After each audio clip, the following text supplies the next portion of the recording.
샬롬, 평안하셨습니까?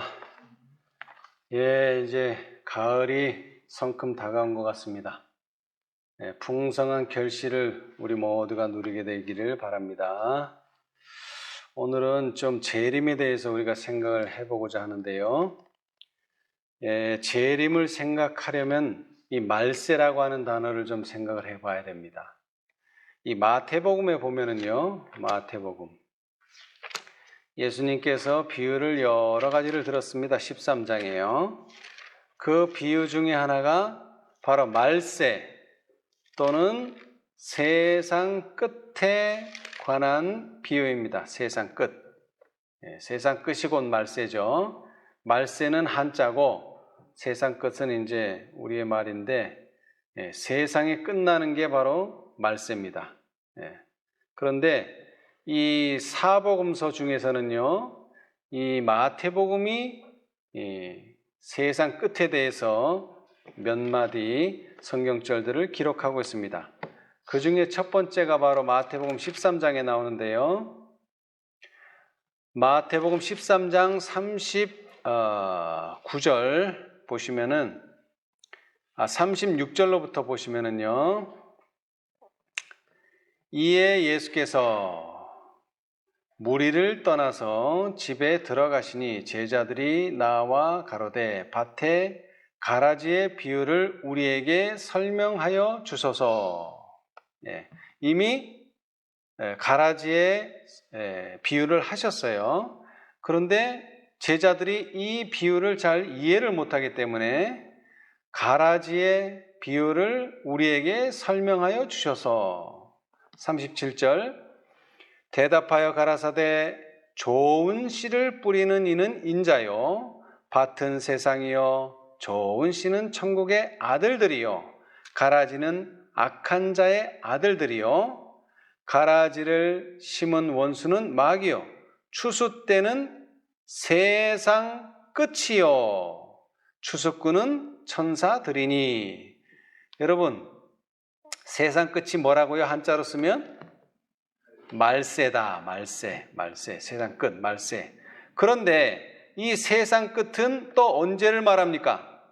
추수되는 때를 말합니다. 추수되는 때. 추수되는 때가 곧 세상 끝이요 말세입니다. 자, 그런데 이 추수를 누가 한다고요?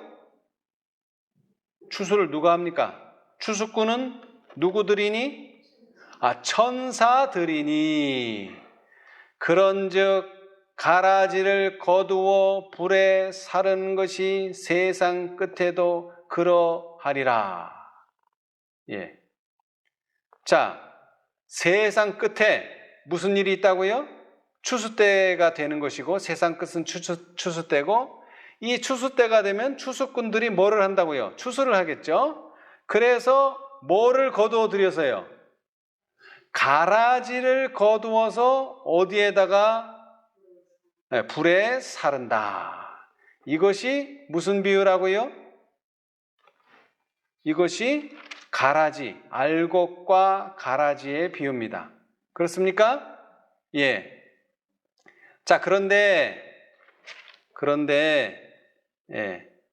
이 알곡과 가라지의 비유는 무엇과 무엇을 나누는 비유죠? 알곡과 가라지를 분리시키는, 나누는, 선별하는 그런 비유예요. 그런데 이 똑같은 비유가 다시 반복됩니다. 47절.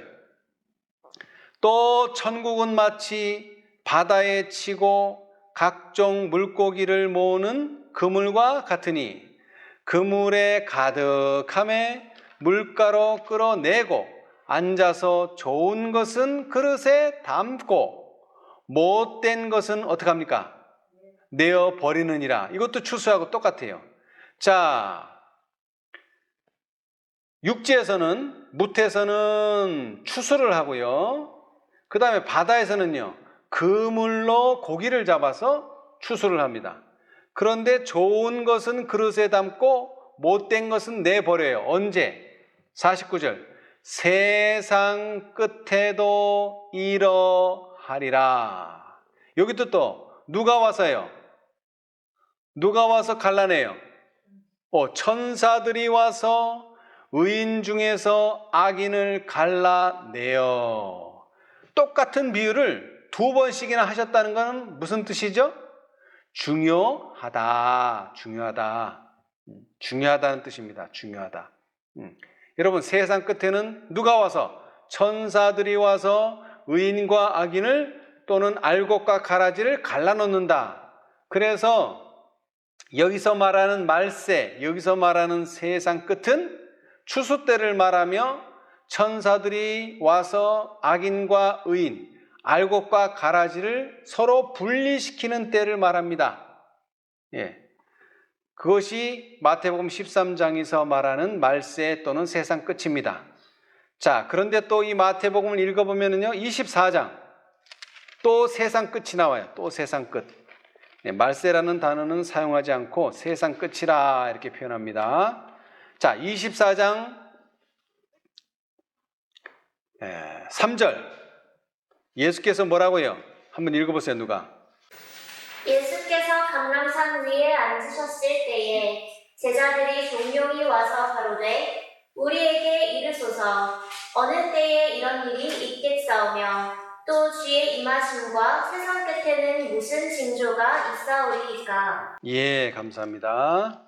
자, 지금 예수님께서 공생애를 거의 마쳐가고 계십니다. 그렇죠? 네. 그런데 이 공생애를 마치시면서 하신 말씀이 있는데 그것은 무엇과 무엇에 관한 예언입니까? 아직 일어나지 않았어요. 무엇과 무엇에 관한 예언이냐 하면은 바로 세상 끝에 있을 일. 그것은 또 어떤 때를 말하죠? 주의 임하심. 그렇죠?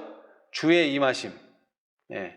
그리고 그것이 되기 훨씬 전에 예루살렘의 멸망, 돌 하나도 돌 위에 남지 않고 무너뜨리우리라는 이 예루살렘 멸망의 예언, 이 세 가지에 대한 이야기를 징조를 물어보고 있어요.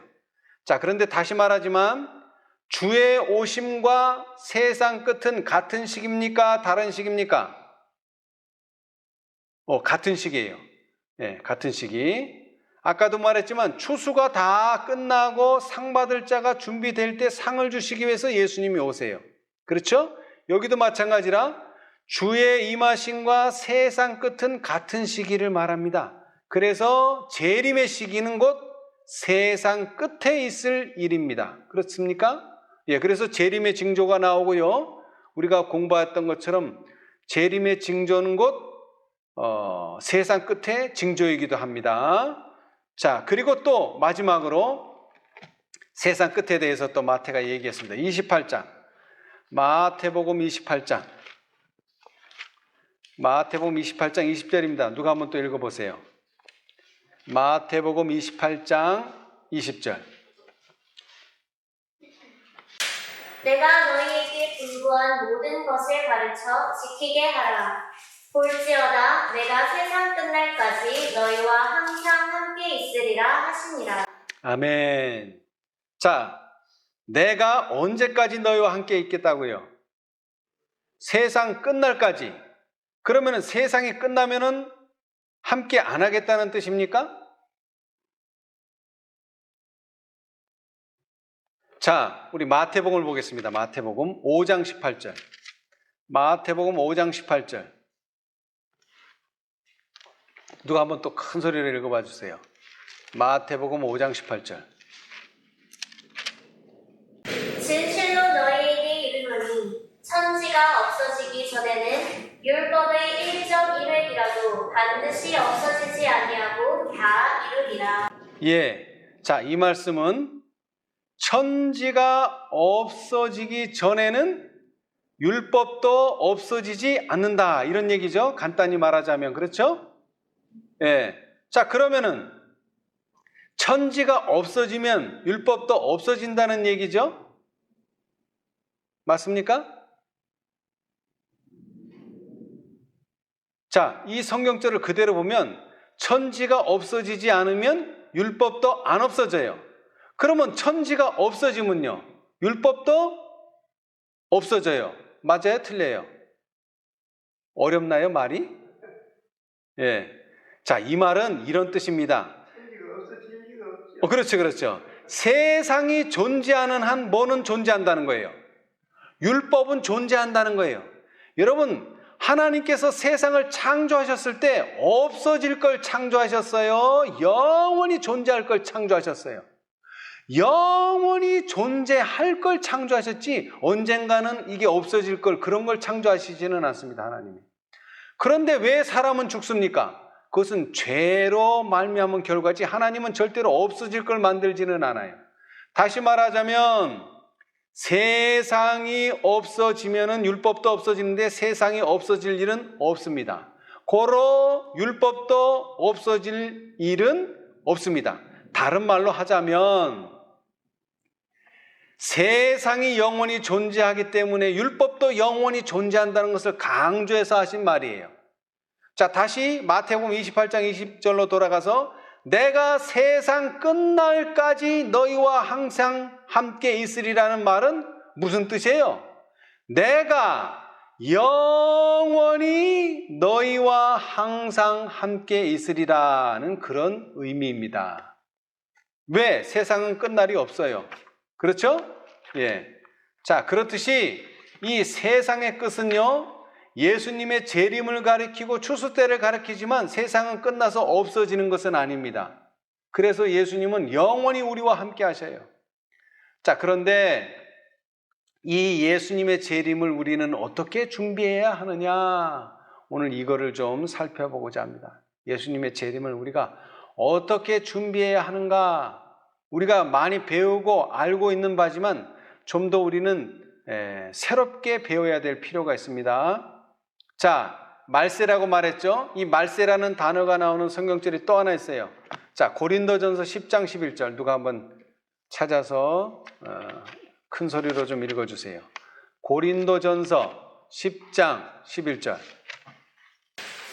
저희에게 당한 이런 일이 거울이 되고 또한 말세를 만난 우리의 경계로 기록하였느니라. 아멘. 자, 저희에게 당한 이런 일이 뭡니까?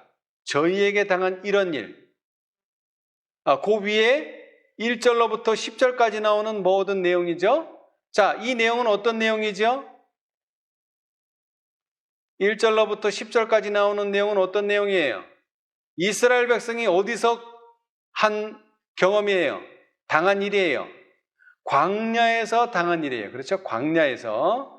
그런데 그 일이 누구한테 거울이 돼요? 누구한테? 말세를 만난 세상 끝을 추수기를 만나고 예수님의 재림을 만나게 될 사람들에게 경계로 기록하였느니라. 사실 사도 바울은 예수님이 곧 오실 줄 알았어요. 곧. 왜냐하면 계시록 기록할 때도 항상 뭐라고 기록합니까? 예수께서 곧 오신다, 늦게 오신다 이런 것도 아니에요. 그냥 오신다도 아니에요. 곧 오리라고 말했기 때문에 정말로 곧 오실 줄 알았어요. 그런데 예수님은 지금까지도 오시지 않으셨어요. 자, 그런데 중요한 것은 말세를 만난 사람에게 뭐가 거울이 된다고요? 이스라엘 백성들이 광야에서 당한 일이 거울이 된다는 것입니다. 예. 자, 우리 한번 부조와 선지자를 한번 읽어보겠습니다. 부조와 선지자. 부조와 선지자 293페이지. 부조와 선지자 293페이지. 부조와 선지자 293페이지입니다.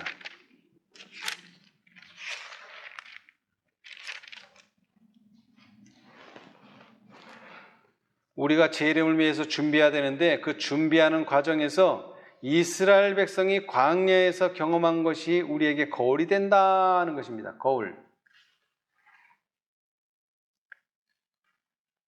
자, 구속역사 137페이지 오른쪽 단 위에서 첫 번째. 자, 누가 한번 큰 소리로 읽어보세요. 이스라엘 백성이 겪은 광야 생활의 역사는 세상 끝날에 사는 영적 이스라엘의 유익을 위하여 기록되었다. 이스라엘 백성이 사막의 이곳저곳으로 행진하던 모든 여정과 그들이 당한 배고픔과 목마름과 피곤함 중에서 그리고 그들을 구원하시기 위하여 당신의 능력을 현저히 나타내신 일 가운데서 하나님께서 광야를 방황하던 이스라엘 백성을 다루신 기록은 각 시대에 당신의 백성들을 위한 경고와 구원으로 가득 차 있다. 히브리 사람들이 겪은 여러 가지 경험은 가나안에 있는 그들의 약속된 안식처에 들어가기 위한 준비학교였다.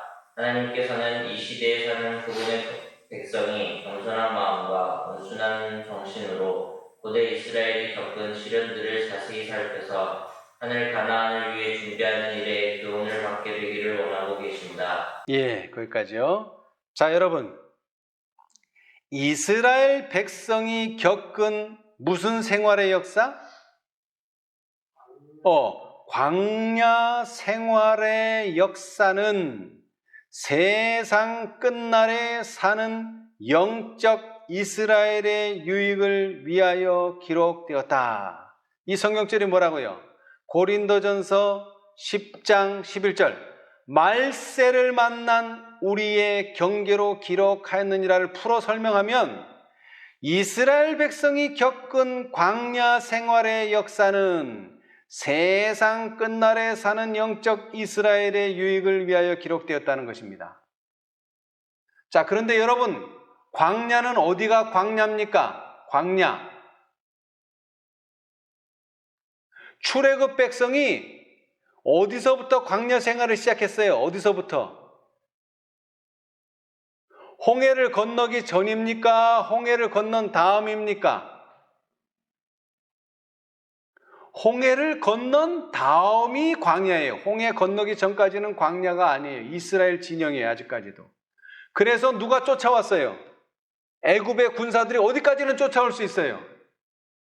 홍해 직전까지는 쫓아올 수 있어요. 근데 어디는요? 홍해 지나서는 절대로 쫓아올 수가 없습니다. 다시 말하자면 이스라엘 백성이 겪은 광야 생활은 홍해를 건넌 자들에게만 해당이 되는 이야기라는 얘기예요. 홍해를 건넌 사람들만. 그래서 홍해를 건너서 이제 광야 생활이 시작되면 이제 거기서부터 누구의 영적 이스라엘의 하늘 가는 여정도 이제 시작되는 것입니다. 홍해를 건너기 전까지는 아직 광야 생활 아니에요. 그건 아직 애굽 생활이에요. 그런데 홍해를 건너는 순간 이제는 광야 생활이에요. 그리고 이것은 이제 하늘 가는 여정의 시작이에요. 예. 자, 그 다음에는요, 제가 읽어보겠습니다. 많은 사람들이 이스라엘 백성의 행적을 되돌아보고 그들의 불신과 원망에 몹시 놀란다. 이 내용은요, 이스라엘 백성의 행적뿐 아니에요. 예수님 당시의 행적에서도 예수님 당시를 성경을 통해서 뒤돌아보는 현대의 많은 사람들이 그때 당시에 어떤 불신, 그때 당시에 유대인들의 원망을 보면서 놀라요. 그러면서 뭐라고 말합니까? 그리고는 그들이 그때에 있었더라면 그처럼 배은망덕하지는 않았을 것이라고 생각한다. 예수님 당시도 마찬가지예요. 내가 그때 살았으면 나는 예수님을 절대로 거절하지 않고 메시아로 받아들였을 거라 이렇게 생각을 해요. 그러나 작은 시련을 통해서 그들의 믿음이 시련을 받을 때라도 그들은 고대 이스라엘 백성보다 더 나은 신앙과 인내를 나타내지 못하고 있다. 근데 화이 선지자가 영적으로 보니까 현대에 사는 사람들도 고대에 사는 이스라엘 백성보다 더 나을 것이 없다는 것입니다. 똑같다는 거예요. 난관에 봉착했을 때 사람들은 하나님께서 그들을 정결케 하시기 위하여 선택하신 과정에 대하여 불평한다. 현대 사람들이 왜 이렇게 불평했을까 이해를 못하는데 그들도 그 시대에 갔었더라면 똑같이 뭐를 했을 거라고요? 불평했을 것이다. 그들의 현재 필요가 공급되고 있는데도 불구하고 여러분 현재는 물도 주고 만나도 주고 다 줘요. 잠자리도 주고. 근데 사람들이 뭘 걱정해요? 여러분 주위에 있는 사람 걱정 다 들어봐요. 뭐 걱정합니까? 현재 걱정하는 사람 내가 보지를 못했어. 왜? 우리나라가 그만큼 잘 살게 됐기 때문에. 옛날에는 현재 걱정하는 사람들도 많았어요. 오늘 내가 돈이 없고 오늘 내가 먹을 게 없다. 근데 현대사회 지금 2022년에는 오늘 걱정하는 사람 내가 보지를 못했어. 사람들이 왜 보험을 들어요? 오늘 때문에 드는 게 아니에요. 내일 때문에 드는 거지. 내일 무슨 일이 벌어질지 모르니까. 여기도 마찬가지예요. 고대의 이스라엘 백성들이 뭘 걱정해요? 오늘은 걱정할 게 없어. 오늘 만나 주시지. 오늘 또 뭐 주세요? 물 주시지. 그런데 내일은 모르겠다 이 말이에요. 그들의 현재 필요가 공급되고 있는데도 불구하고 많은 사람들이 장래를 위하여 하나님을 신뢰하기를 원치 않는다. 그들은 빈곤이 그들에게 이르러 오지 않을까? 지금은 없는데 앞으로 이르러 오지는 않을까? 저희 자녀들이 고통 가운데 버려진 바 되지는 않을까? 지금은 고통이 없는데 앞으로 그런 일이 벌어지지는 않을까? 늘 걱정한다. 어떤 사람들은 항상 불행을 예상하거나 불행을 예상해요. 좋은 일은 예상 잘 안 하는데 꼭 불행을 예상해요. 그 다음에 실제로 존재하는 어려움들을 과장함으로 그들의 눈이 어두워져서 그들이 감사해야 할 많은 축복들을 보지 못한다. 자, 우리 아까 한 청년이 말했죠? 뭐라고요? 우리는 사단에 대해서 많이 얘기한다. 그게 뭐예요? 실제로 존재하는 어려움들을 한 5만큼 되는데 6, 7, 8, 9 되는 것처럼 과장해서 얘기해요. 과장해서. 뭐 과장한다는 게 떠벌린다는 게 아니라 그냥 한 번만 얘기하면 되는데 2번, 3번, 4번 말함으로써 과장하는 거예요. 자꾸 말함으로써. 그러면서 뭘 잃어버려요? 감사해야 할 많은 축복들을 보지 못한다. 그들이 만나는 장애물들이 그들을 힘의 유일한 근원이신 하나님께 도움을 구하도록 이끄는 대신에 이런 장애물이 그들을 그분에게서 떨어져 나가게 한다. 예. 여러분 찬미에도 있죠. 찬미에는 없고 찬송가 있죠. 기도할 수 있는데 왜 걱정하십니까? 그런 찬미도 있잖아요. 그죠? 예. 기도를 해야 되는데 그런 일이 있으면 기도를 해야 되는데 자꾸 그 일만 걱정만 하고 있어요. 걱정한다고 해결됩니까? 해결되지 않아요. 오히려 왜냐하면 그것들이 불안과 불평을 일으키기 때문이다. 네. 똑같은 장애물이 이스라엘 백성의 광야 생활에만 있는 게 아니에요. 어디에도 있어요. 재림 성도들이 예수님의 재림을 만나기 위하여 가는 길에도 똑같은 장애물들이 있어요. 그런데 이것이 더욱 하나님을 신뢰하고 의지하게 만드는 것이 아니라 불만, 불평을 털어놔서 결국 그분에게서 떨어져 나가게 만들어요. 그것이 바로 라오디게아 기별이에요. 그렇죠? 예.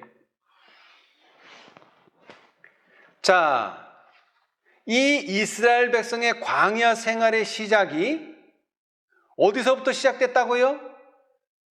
홍해를 건너므로 시작됐어요. 홍해를 건너므로 6월절부터 시작한 게 아니에요. 그런데 이 재림운동도 마찬가지예요. 사실 우리가 아는 재림운동은 어디서부터 시작해야 돼요? 첫째 천사의 기별서부터 시작해야 되잖아요. 그렇죠? 그런데 첫째 천사의 기별서부터 시작하질 않아요. 자, 우리 봅시다. 똑같아요. 자, 이번에는 초기 문집을 보겠습니다. 초기 문집. 화이트 선지자의 첫 번째 계시에서부터 그 내용이 나옵니다. 분명히 재림 성도들의 하늘 가는 여정길이 첫째 천사의 기별서부터 시작해야 되는데 첫째 천사의 기별서부터 시작을 안 해요. 자, 14페이지입니다. 14페이지.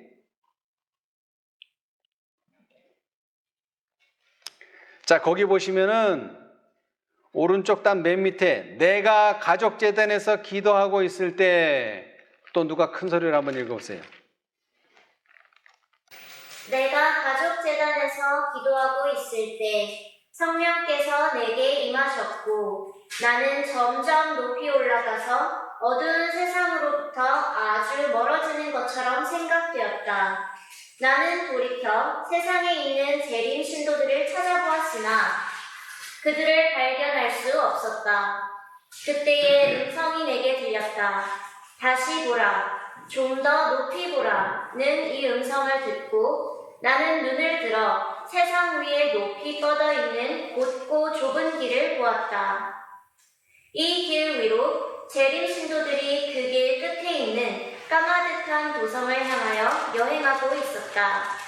그 길이 시작되는 곳에 빛이 있어서 그 빛이 그들의 뒤를 환히 비추고 있었는데 한 천사가 내게 말하기를 그 빛은 밤중 소리라고 하였다.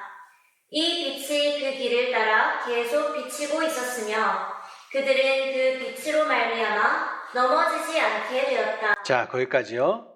자, 여러분, 그들의 여행의 시작점에 뭐가 있었어요? 빛이 있었어요. 그죠? 근데 그 빛이 첫째 천사의 기별이라고요? 둘째 천사의 기별이라고요? 아니요.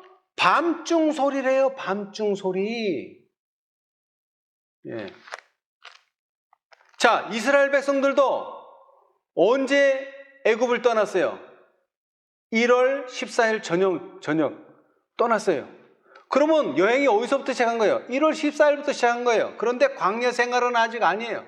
어디서부터 광야 생활이라고요? 홍해를 건너야지만 그때서부터 광야 생활이듯이 재림 운동도요, 이 하늘도성으로 가는 여행도 시작이 어디라고요? 첫째 천사도 아니에요. 둘째 천사도 아니에요. 밤중 소리가 시작이에요. 여행의 시작. 예. 자, 그러면서 그들이 만일 그들 바로 앞에 서서 그들을 그 도성으로 인도하는 예수님을 바라보고 저희 눈을 그에게 고정시켰다면 그들은 안전했을 것이다. 예. 자, 이제 누구만 바라봐야 돼요? 예수님만 바라보고 계속 나가야 돼요. 전진해 나가야 돼요. 그런데 저희 눈을 예수님께 고정하지 않는다면요, 결국에는 걸려 넘어집니다. 예. 여러분, 밤중 소리가 뭡니까? 밤중 소리. 밤중 소리가 뭐예요? 이거는 세상에서 말하는 일반적인 밤중 소리가 아니죠. 성경에 나오는 단어입니다. 밤중 소리. 마태복음 25장 열처녀 비유 가운데 나오는 밤중 소리. 자, 그런데 이 밤중 소리가 무엇인지를 보기 전에 둘째 천사의 기별이 무엇인지를 알아야 돼요. 왜? 밤중 소리는 둘째 천사의 기별 다음으로 왔기 때문에, 순서적으로. 자, 그런데 둘째 천사의 기별을 알려면은 뭐를 알아야 돼요, 또? 첫째 천사의 기별을 알아야 돼요.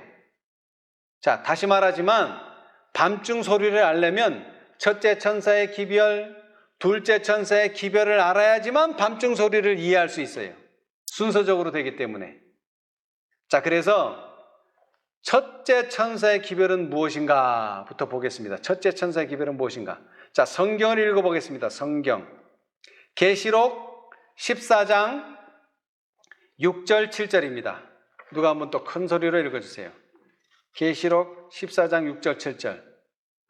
또 보니 다른 천사가 공중에 날아가는데 땅에 거하는 자들 곧 여러 나라와 족속과 방언과 백성에게 전할 영원한 복음을 가졌더라. 그가 큰 음성으로 가로되 하나님을 두려워하며 그에게 영광을 드리라.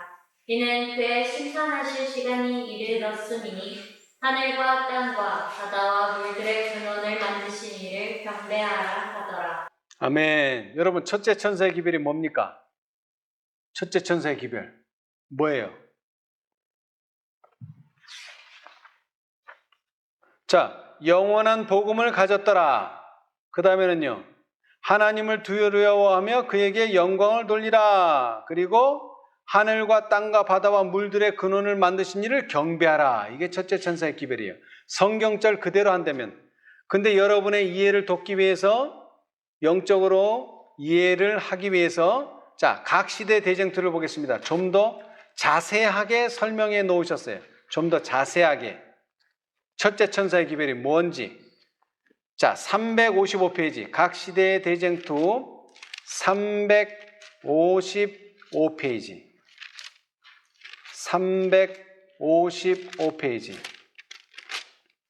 성경절만으로도 이해할 수는 있습니다. 그러나 좀 더 잘 이해하기 위해서 355페이지. 세계적 사명. 그 한 단락. 재림이 가까웠다는 선포와 함께 종교적 대각성이 일어날 것이라는 사실이 요한계시록 14장의 첫째 천사의 기별에 예언되어 있다. 자, 여러분. 어디에 예언되어 있다고요? 계시록 14장. 그 뒤에 나오지만 6절, 7절에 뭐가 예언되어 있다고요? 첫째 천사의 기별이 예언되어 있다. 그랬어요. 요약하면 뭐라고요? 재림이 가까웠다. 재림이 가까웠다. 그러니까 재림 기별이 곧 첫째 천사의 기별이에요. 근데 재림 기별만이 아니에요. 또 뭐예요? 두 번째. 뭐와 함께? 재림이 가까웠다는 선포와 함께 뭐가 일어날 것이다. 뭐가 일어나요? 종교적 대각성. 그냥 예수님 재림하신다 이것만 가지고는 첫째 천사 기별 아니에요. 예수님이 재림하시는데 예수님의 재림을 준비하려면 뭐가 필요하다? 종교적 대각성이 필요하다는 것입니다. 이 종교적 대각성에 대해서 좀 더 살펴보기 위해서 우리 379페이지 각시대 대쟁투 379페이지 각시대의 대쟁투 379페이지 자, 구속의 역사 1552페이지 그 379라고 쓴 데서 두 줄 밑에 새로운 문단 하나님의 심판의 때를 알려주고 하나님의 심판의 때를 알려주고 하나님을 두려워하고 경배하라는 요한계시록 14장의 첫째 천사의 기별은 하나님의 백성이라고 공언하는 사람들로 하여금 세상의 부패한 감화에서 떠나게 하고 세속화되고 타락한 그들의 참 상태를 보도록 그들을 일깨워주기 위하여 주어진 기별이었다. 이 기별을 통하여 하나님께서는 교회에 한 경고를 주셨는데 그들이 그것을 받아들일 때 그들을 하나님에게서 떠나게 하였던 그 악을 교정할 수 있게 한 것이다. 만일 그들이 하늘로부터 온 그 기별을 받아들이고 하나님 앞에서 그들의 마음을 겸비하게 하고 진정으로 하나님 앞에 설 수 있도록 준비하였을 것 같으면 하나님의 성령과 권능이 반드시 그들 위에 나타났을 것이다. 그리하였을 것 같으면 교회는 사도시대의 신자들이 한 마음과 한 뜻이 되어 담대히 하나님의 말씀을 전할 때 주께서 구원받는 사람을 날마다 더하게 하셨던 당시의 연합과 믿음과 사랑의 복된 상태에 다시 한번 도달하였을 것이다. 아멘. 여러분 다시 한번 도달하였을 것이다. 이게 무슨 뜻이냐면 그 사도행적에 기록된 것은 이른비의 역사죠. 그죠? 그런데 그 이른비의 역사가 다시 한번 반복되는데 뭐를 통해서 반복돼요? 첫째 천사의 기별을 통해서 반복되는 거예요. 셋째 천사의 기별을 통해서 반복되는 게 아니에요. 왜 첫째 천사냐?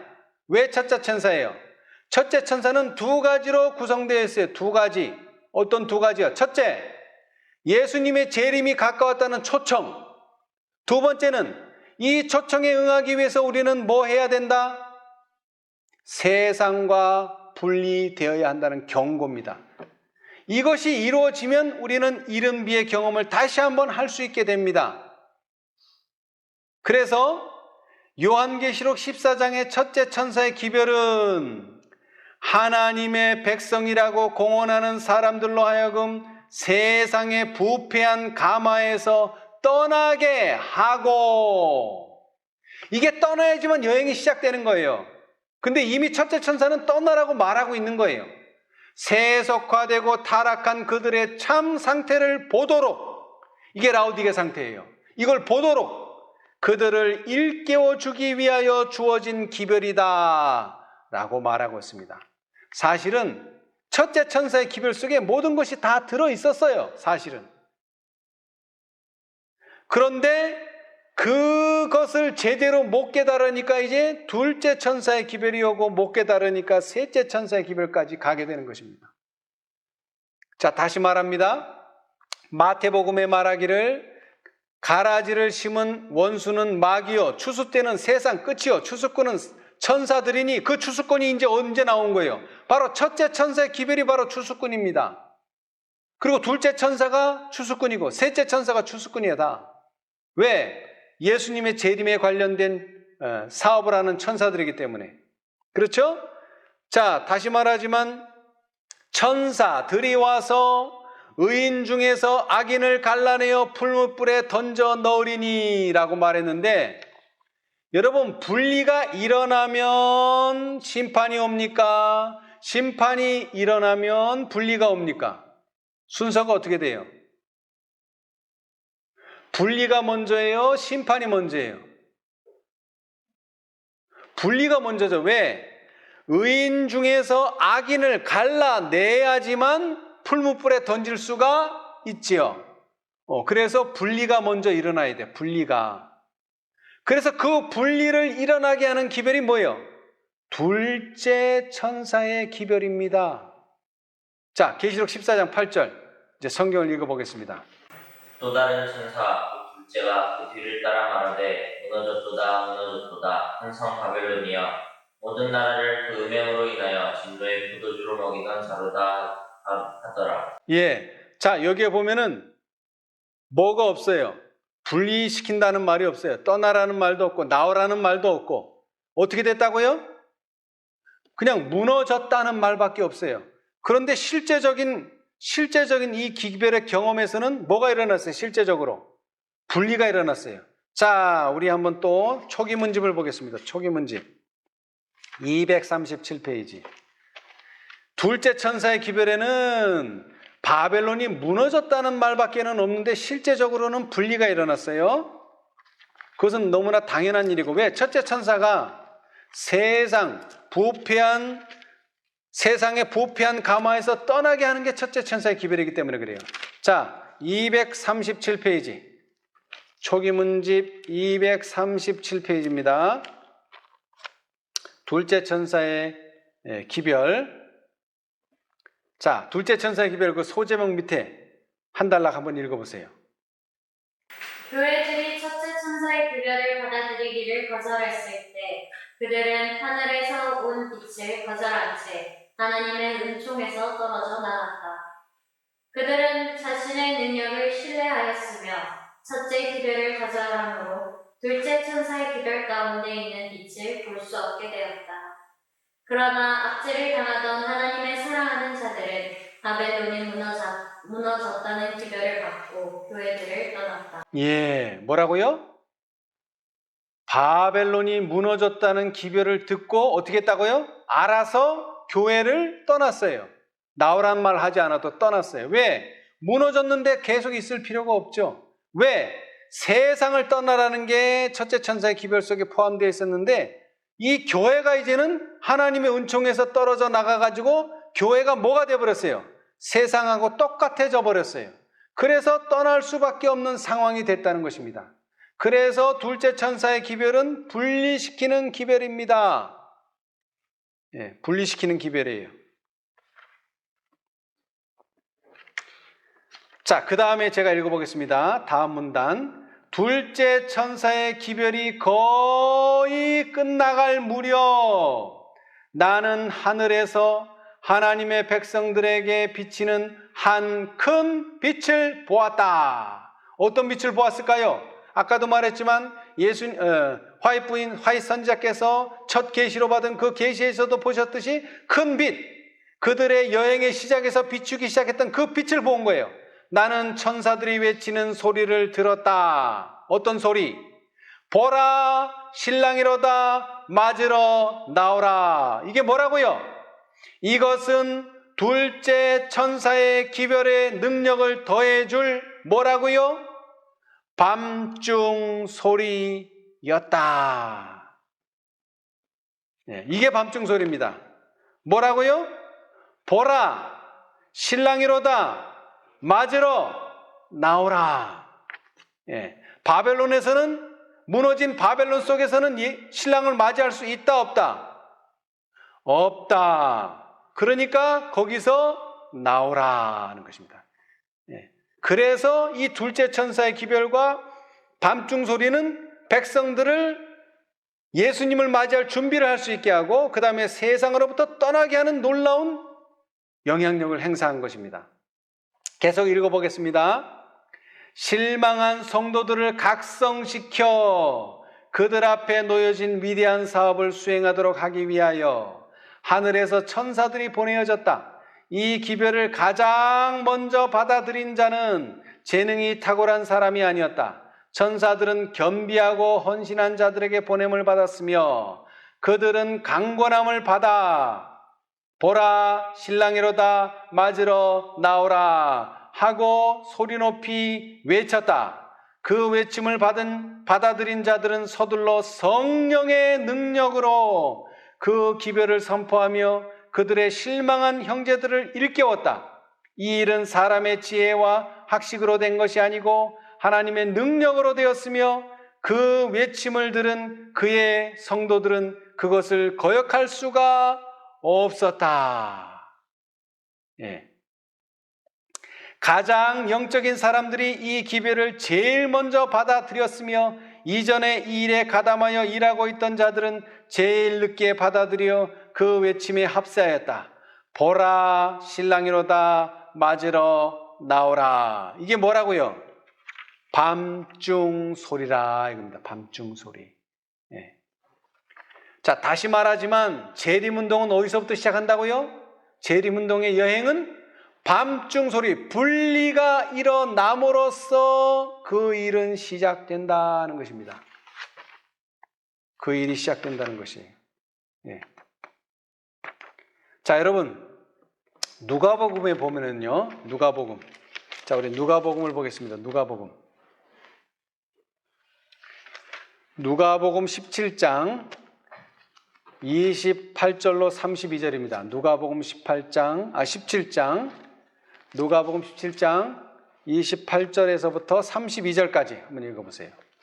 또 두세 때와 같으니 사람들이 먹고 마시고 사고 팔고 심고 집을 짓더니 도시 소돔에서 나가던 날에 하늘로서 불과 유광이 비오듯 하여 저 일을 멸하였느니라.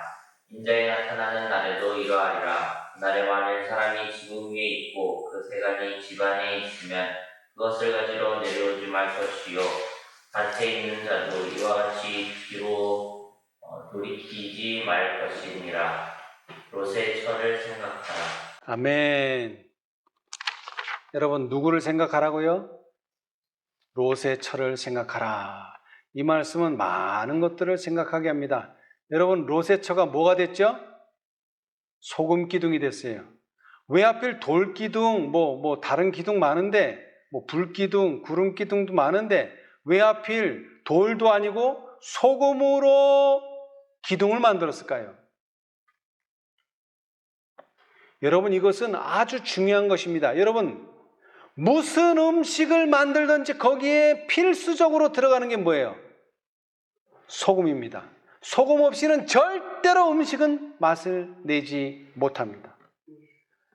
꿀도 마찬가지예요. 꿀도 거기에 적당한 염분이 있기 때문에 맛있는 거지 염분이 없으면 맛이라는 게 없어요. 맛이라는 게. 그 정도로 소금이 됐다는 건 이 사건은 매우 중요하다는 것입니다. 여러분 이 소돔 땅에요 심판이 내려서 하늘로서 불과 유황이 내릴 때 롯과 처와 그의 딸들이 도망갔어요. 롯과 그의 처들이 소돔 땅을 나오니까 불과 유황이 떨어졌어요.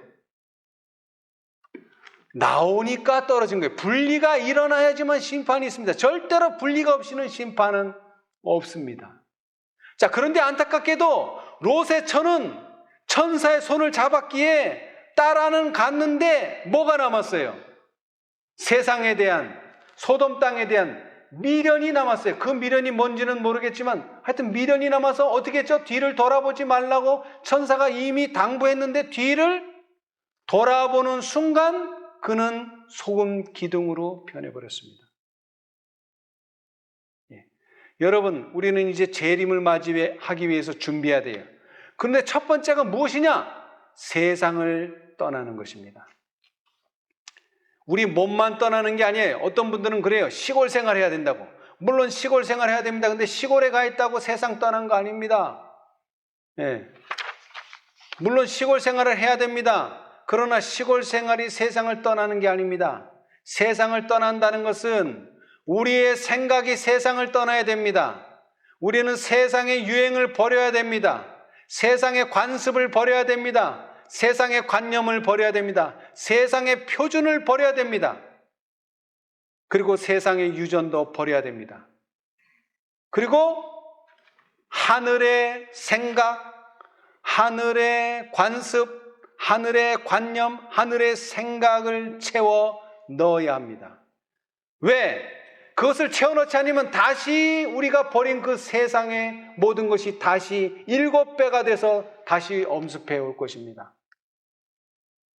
그리고 우리는 이제 둘째 천사를 지나서 이미 계시록 18장으로 왔어요. 왜요? 완전한 세상의 분리가 되지 않았기 때문에 더 완전히 세상과 분리되도록 하기 위해서 우리가 믿고 있는 신조 가운데 세상과 타협된 것이 있다면 그 신조까지도 우리는 버려야 되는 그 상황까지 왔다는 것입니다. 자, 우리 계시록 18장 4절로 5절 여기에 분명한 분리의 원인, 분리의 결과를 말하고 계십니다. 왜 분리해야 하는가? 18장 4절 5절 또 내가 들으니 하늘로서 다른 음성이 나서 가로되 내 백성아 거기서 나와 그의 죄에 참여하지 말고 그의 받을 재앙들을 받지 말라. 그 죄는 하늘의 상처쓰며 하나님은 그의 불의한 일을 기억하시니라. 아멘. 여러분, 왜 우리는 거기서 나와야 됩니까? 거기는 죄가 관영하기 때문입니다.